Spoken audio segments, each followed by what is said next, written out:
Hi guys, welcome back to the 8th-grade living room for some more online learning. So the last time we had talked, Brian had crashed into a lake. So he was happy that he at least landed in water. He felt like that would soften his blow, which it did. Brian had to fight his way out of the plane, out of this seat belt, and then swim to shore. Once he got to shore, he was exhausted. So he basically fell asleep or passed out for a while. And now in chapter 4, we're going to find out what happens when he wakes up. How does he feel about being alone? And how will he survive? So we're going to go ahead and get started. You should be on page 29 in your book. The memory was like a knife cutting into him, slicing deep into him with hate. The secret. He had been riding his 10-speed with a friend named Terry. They had been taking a run on the bike trail and decided to come back a different way, a way that took him past Amber Mall. Brian remembered everything in incredible detail, remembering the time on the blank clock in the mall, flashing 3:31, and then the temperature of 82 degrees, and the date. All the numbers were part of his memory. All of his life was part of the memory. Terry had turned to smile at him about something, and Brian, looking over Terry's head, had saw her, his mother. She was sitting in a station wagon, a strange wagon. He saw her, but she did not see him. Brian was going to wave or call out, but something stopped him. There was a man in the car, short blonde hair the man had, wearing some kind of white pullover tennis shirt. Brian saw him, and more saw the secret. And saw more later, but the memory was coming to him in pieces. It came in scenes like this. Terry smiling, Brian looking over his head to see the station wagon, and his mother sitting with the man. The time and the temperature on the clock, the front wheel of his bike, and the short blonde hair of a man, the white shirt of the man, and the hot. Hate slices of memory were exact. The secret. Brian closed his eyes and he screamed. For seconds he did not know where he was, only that the crash was still happening and that he was going to die. He screamed until his breath was gone, and then silence filled with sobs as he pulled it in air, half crying, how could it be so quiet? Moments ago there was nothing but noise, crashing and tearing and screaming, and now quiet. Some birds were singing, but how could the birds be singing? His legs felt wet, and he raised up on his hands and looked down at them. They were still in the lake. Strange. They had went down into the water, and he tried to move, but the pain was hammering into him and made his breath shorten and gasp. And he stopped, and his legs still in the water. The pain. Memory. He turned again, and the sun came across the water, late sun, and into his eyes that made him turn away. It was over then, the crash, and he was alive. The crash is over, and I am alive, he thought. Then his eyes closed, and he lowered his head for minutes that seemed longer. When he opened them again, it was evening, and some of the sharp pain that had abated, and there were many dull aches, and the crash came into him fully. Into the trees and out into the lake. The plane had crashed and sank into the lake, and he had somehow pulled free. He raised himself and crawled out of the water, grunting with pain of every movement. His legs were on fire, and his forehead felt as if somebody had been pounding on it with a hammer. But he could move. He pulled his legs out of the lake and crawled on his hands and knees until he was away from the wet, soft shore and near a small strand of bush of some kind. Then he went down, only this time to rest, to save something of himself. He lay on his side and put his head on his arm and closed his eyes, because that was all he could do now, all he could think about being able to do. He closed his eyes and he slept a dreamless sleep, deep and down. There was almost no light when he finally opened his eyes again. The darkness of night was thick, and for a moment he began to panic again. To see, he thought. To see is everything, and he could not see. He turned his head without moving his body and saw that across the lake the sky was still gray, and the sun was starting to come up. And he remembered that it had been evening when he went to sleep. Must be morning now, he mumbled, almost as a hoarse whisper. as the thickness of sleep left him and the world came back to him. He's still in a lot of pain, all over pain. His legs were cramped and drawn up and tight and aching, and his back hurt when he tried to move. Worst was keening throb in his head that pulsed with every beat of his heart. He seemed that the whole crash had happened to his head. He rolled on his back and felt his sides and his legs moving something slowly. He rubbed his arms. Nothing seemed to be shattered or even sprained all that badly. When he was 9, he had plowed into a small dirt bike into a parked car and had broken his ankles. And he had to wear a cast for 8 weeks. And this was nothing like that.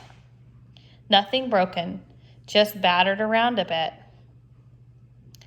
His forehead felt massively swollen to the touch, almost like a mound over his eyes, and it was so tender that when his hands finally grazed over it, he nearly cried, and there was nothing he could do about it. And like the rest of him, it seemed to be bruised more than broken. I'm alive, he thought. I'm alive. It could have been very different. There could have been death. I could have been done.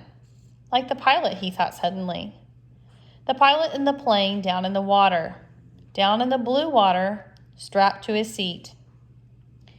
He sat up, or at least he tried to. The first time he fell back, but the second attempt, grunting with some effort, he managed to come up into a seated position, crunched sideways until his back was against a small tree, where he sat facing the lake, watching the sky get lighter and lighter with the coming dawn. His clothes were wet and clammy, and there was a faint chill. He pulled the torn remnants of his windbreaker pieces around him and tried to hold what heat he had in his body he could find. He could not think. It could not make patterns work right. Things seemed to be going back and forth between reality and imagination, except that it was all reality. 1 second he seemed only to have imagined that there was a plane crash, and he fought out of the sinking plane and swam to shore, and it all happened the same. And for another person in a movie playing in his mind.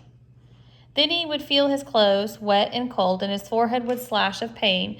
Through all of his thoughts, he knew it was real, and that it really happened.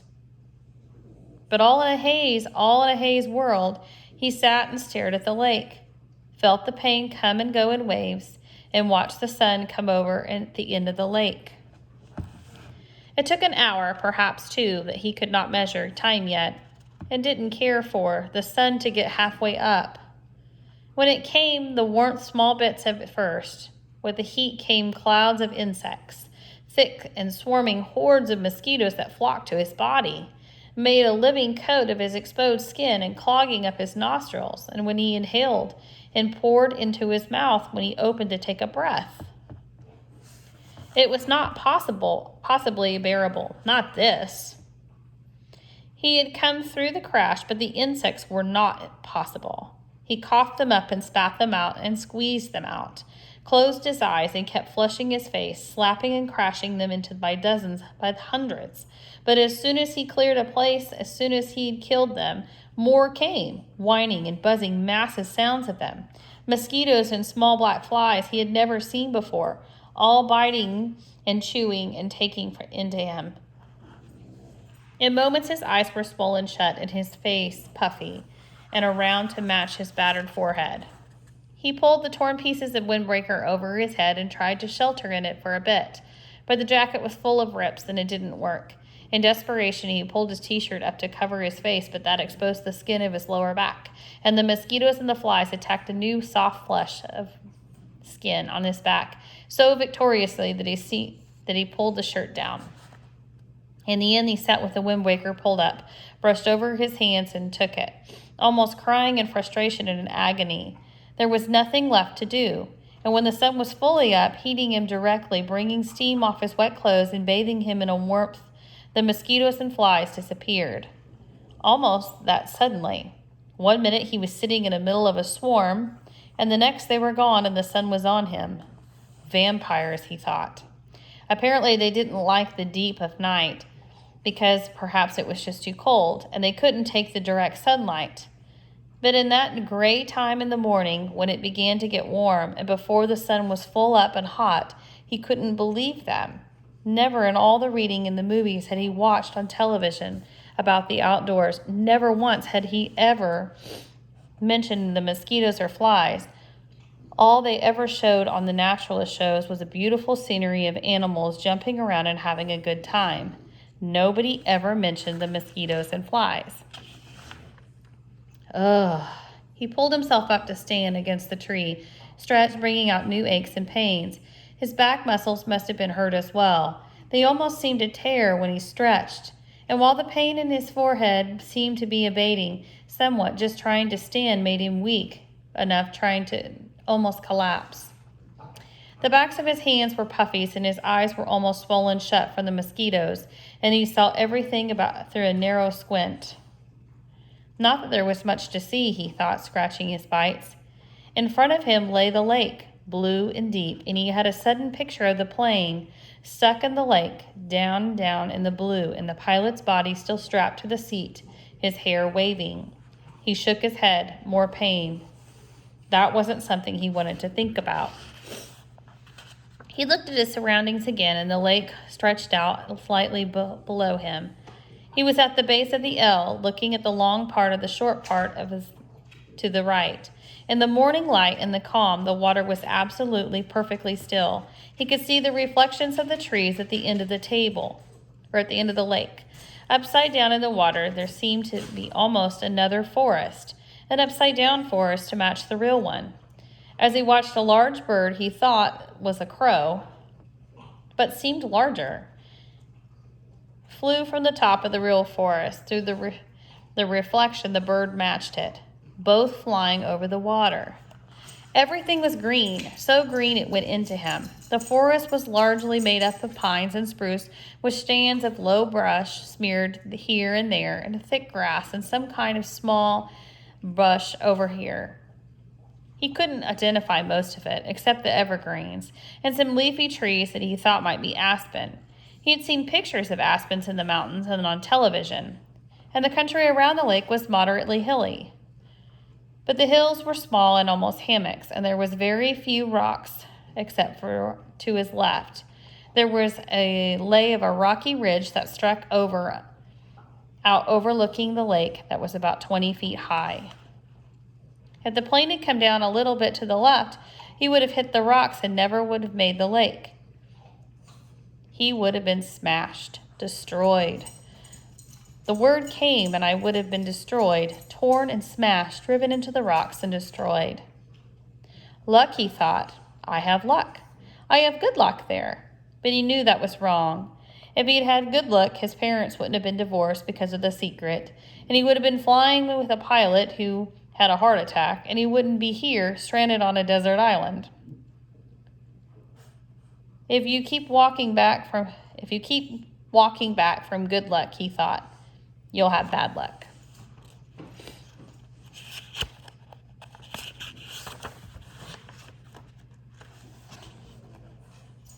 He shook his head again, wincing. Another thing to think about.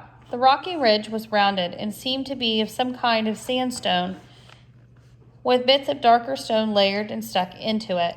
Directly across the lake from it, inside the corner of the L, was a mound of sticks and mud rising up out of the water, a good 8 or 10 feet. At first Brian couldn't place it, but knew what it was. It had been in films.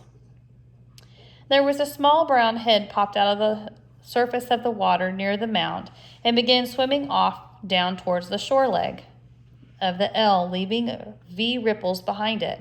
And he remembered he had seen it. It was a beaver house called the Beaver Lodge in a special he had seen on the public channel. A fish jumped, not a very large fish, and made a big splash, though, near the beaver. And it was as if to signal there was suddenly little plops all over the sides of the lake along the shore, as fish began jumping, hundreds of them, jumping and slapping in the water.